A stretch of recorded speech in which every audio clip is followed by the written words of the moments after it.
Muy bien, continuamos con el programa. Fue un primer bloque largo con la familia de Dusa Etone. Ahora está con nosotros Miguel Pérez Arroyo, abogado de Alberto Fujimori.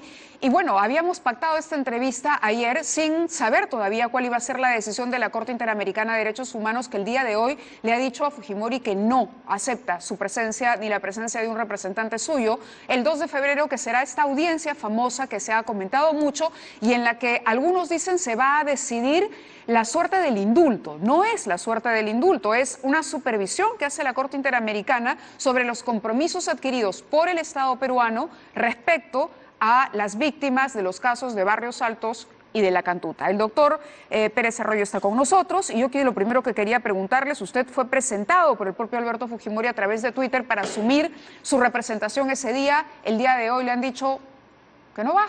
No, no es claro. No es correcto al 100% lo que se ha dicho. Primero, muchas gracias por la invitación. En primer lugar, quiero aclarar un par de temas aquí.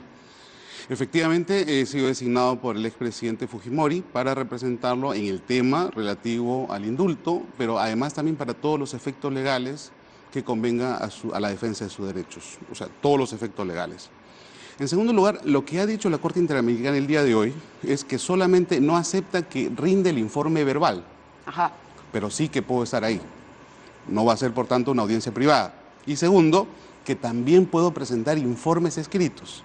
Es decir, lo único que le están recortando es la capacidad de poder dirigirse, hacer una presentación. Así es.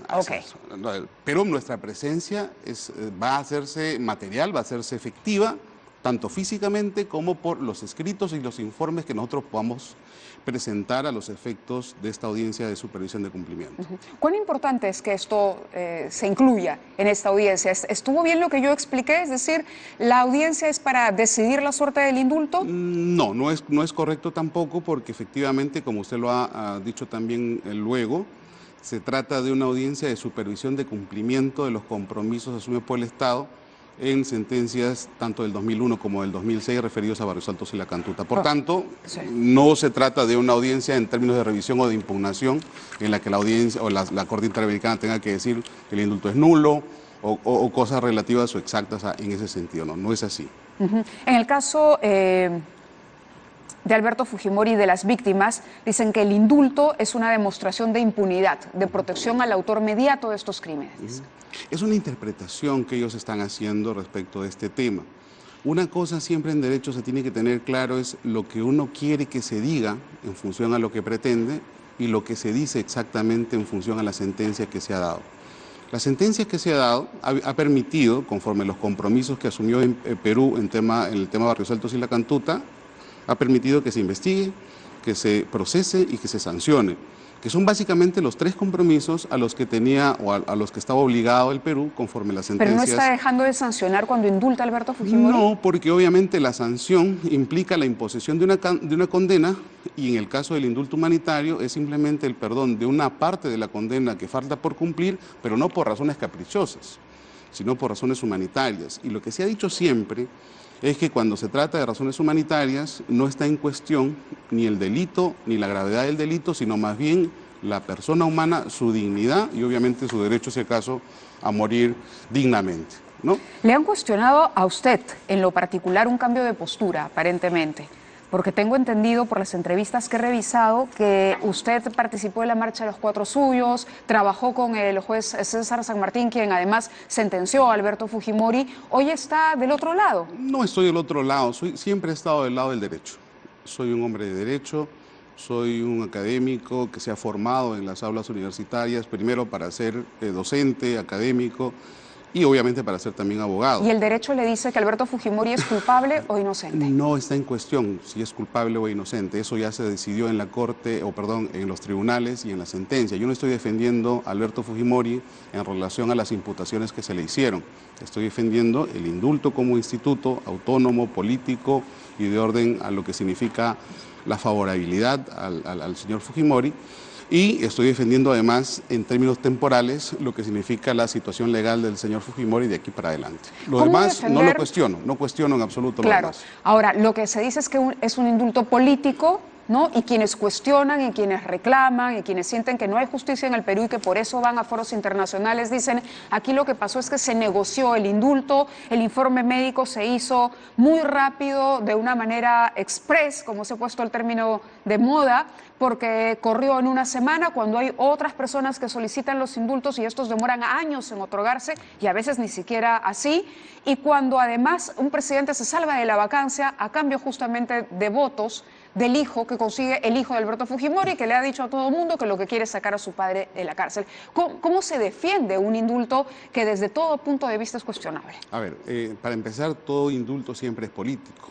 De hecho, el propio reglamento, la propia Constitución y la tradición jurídica y constitucional que tiene el indulto lo define como una institución política. Tan política que en la medida, por ejemplo, que si existiera un informe médico favorable, el presidente perfectamente puede decir, no voy a indultar por razones políticas, ¿no? Y de la misma manera... A pesar de que el informe médico le dice que él podría dejar a una persona con una enfermedad terminal morir en la cárcel. A pesar de eso, porque obviamente no es vinculante. La naturaleza jurídica del informe médico es una naturaleza preceptiva, no vinculante. En los términos que en cristiano significa eso, es que no obliga al presidente a tomar una decisión en concreto. Entonces, si eso es así, obviamente todas las demás cuestiones caen por su propio peso. Pero en el tema del indulto humanitario, como reitero, lo que está en supremacía es el derecho de la persona, el derecho a la dignidad de la persona, que como dice la propia Constitución es un derecho fundamental absoluto y que obviamente es el objeto fundamental para la protección del Estado. Ahora, que haya temas de cuestionamiento político, ideológico y demás, obviamente estamos frente a una situación en la que todo el mundo está en libertad de pensar lo que tenga bien, pero lo que hay que tener en cuenta aquí es la temporalidad del trámite de indulto. Y está acreditado ya, y lo he venido diciendo en varios medios, que el indulto se comenzó a tramitar a fines de noviembre. A fines de noviembre. A fines de noviembre no se sabía absolutamente nada de lo que iba a pasar entre el 13, 15 y 21 de diciembre. A fines de noviembre, y lo puedo acreditar si me permites luego mostrarte el documento, se solicitó o se comenzó a formar el expediente de indulto a partir de una solicitud a la Corte Suprema de los recaudos necesarios conforme al reglamento a efecto de pedir el indulto. Concretamente, el escrito fue hecho el 1 de diciembre y fue presentado a la Corte Suprema el 5 de diciembre. Entonces, que alguien me diga, pues, si el señor Fujimori o su hijo o quien sea que sea cuestionable, tenía una bola de cristal para decir que dentro de 8 días o 10 días iba a pasar algo en ese sentido. Y obviamente no es así, ¿no? Porque se comenzó a fabricar o a construir. Pero en cualquier caso se aceleró, ¿no? Hombre, pero vamos a ver, se comenzó a construir el expediente a fines de noviembre. Se tramitó entre el 5 de diciembre y el 11 de diciembre. El 11 de diciembre se entregan las copias de todos los recaudos y el 11 de diciembre se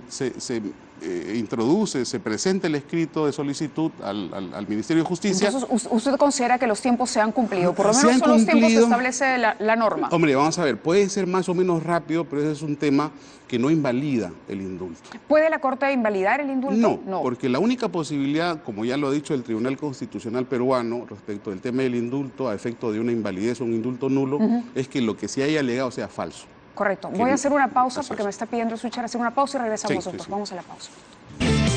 Muy bien, estamos con el abogado del expresidente Alberto Fujimori por esta decisión de la Corte Interamericana de Derechos Humanos, pero también quería preguntarle por el caso Pativilca. El caso Pativilca, nosotros tenemos un informe preparado, otra vez me dice el switcher que lamentablemente no tendremos tiempo porque el informe dura 6 minutos y yo sé que es una falta de respeto para con ustedes los televidentes y también para con el equipo que ha trabajado esta nota, porque es un caso que está abierto, es un caso que todavía es una piedra en el zapato. ¿Cuál es la opinión de la defensa de Alberto Fujimori en ese caso? Porque el tiempo no se ha cumplido. Es decir, para que en la gracia presidencial, que es la que exoneraría a Fujimori de comparecer frente a ese proceso, tendrían que haber pasado 24 meses. Y esos 24 meses no se han cumplido. Dependiendo del tiempo en que se contabilicen los plazos, ¿no?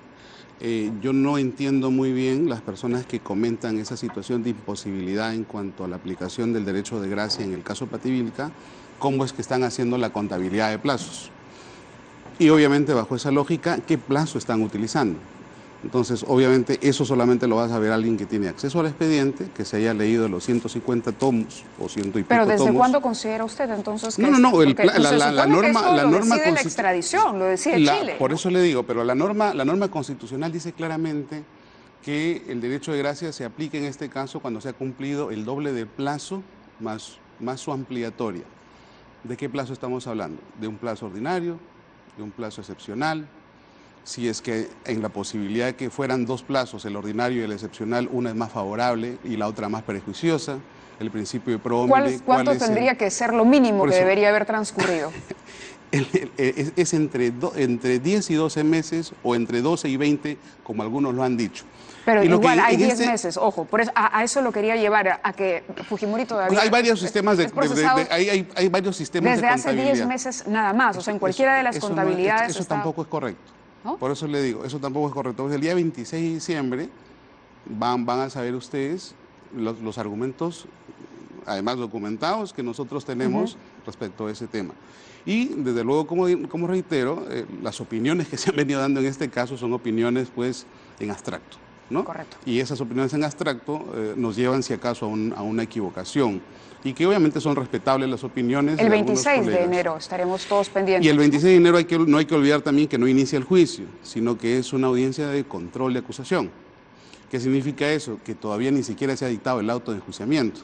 Es decir, recién la Fiscalía ha formulado acusación y recién el Poder Judicial, habiendo tomado conocimiento de la acusación, ha corrido traslado a las partes para ver qué digan o qué informan respecto a esa acusación. Es decir, estamos todavía en una fase sumamente, si acaso, a medio formar en el camino. No va a haber una opinión definitiva sobre el futuro de Alberto Fujimori en el caso Pativilca el 26 de enero. Tampoco, Quizás porque obviamente lo que en términos abstractos, o mejor dicho, en términos objetivos, tendría que ocurrir es que la sala emita un auto de archivo por sobreseimiento, Doctor, en función al tema de la extinción de la acción penal. Que ir a la pausa y regresamos con ustedes. Muy bien, nos tenemos que ir, los dejamos con noticias a las 10. Realmente les pido disculpas en nombre del equipo de producción, también a nuestros entrevistados. Mañana, de todas maneras, abordamos el caso Pativilca y ponemos al aire este informe que dura 6 minutos y medio sobre este caso. Volvemos mañana. Gracias, Aras. Hasta mañana.